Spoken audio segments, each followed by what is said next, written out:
आता हे जो बैल आहे तर त्याची काय किंमत असेल आता अंदाजे? आता ह्याची किंमत आम्ही 1.5 लाखाच्या पूर्ण मागणी येते, पण आम्ही देत नाही, कारण आम्हाला हा रोज 2000 कमवून देतोय रोज. बरं. म्हणजे महिना ह्या एका बैलापासून आपल्याला 60,000 रुपये राहते. 60,000 रुपये नेट उत्पन्न होतं. मग त्याचा खर्च हे वजा जातं राहतं.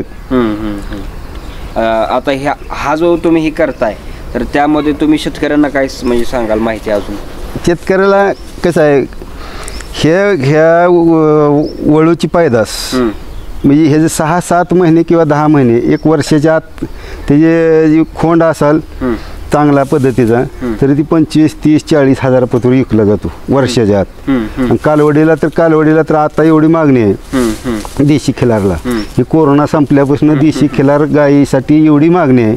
मला रोज 4 लोक येते ती विचारायला, काय आम्हाला एक चांगली कालवड द्या, आम्हाला एक चांगली कालवड द्या. पण नाही तेच तर कुठले द्यायच्या.